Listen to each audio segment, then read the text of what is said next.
Hi! నేను మీ రవికుమార్.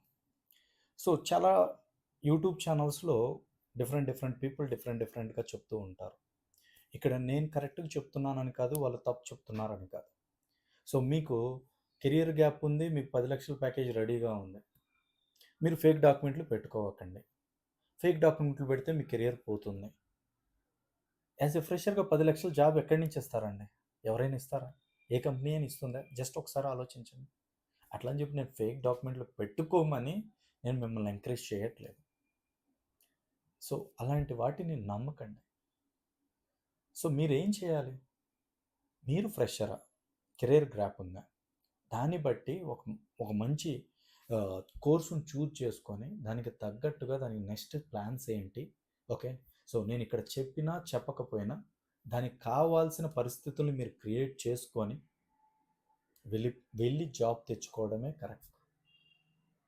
ఇక్కడ తప్పు, ఒప్పు అనేది ఏమి ఉండదండి.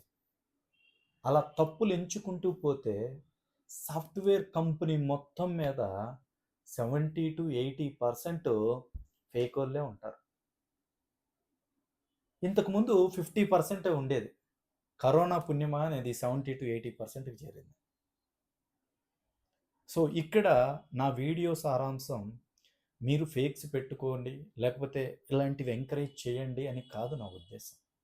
మీ పరిస్థితులను బట్టి ఎలాంటి డెసిషన్ తీసుకున్నా ఎదుటివాడికి ఇబ్బంది కలగకుండా ఏదైనా మనకు ఉపయోగమే. దయచేసి అలాంటి వీడియోస్ని నమ్మకండి. మీకోసం, మీ కెరియర్ కోసం మీరు ఏది చేసినా ఇబ్బంది లేదనేదే నా ఇక్కడ ఇంపార్టెన్స్. Thank you.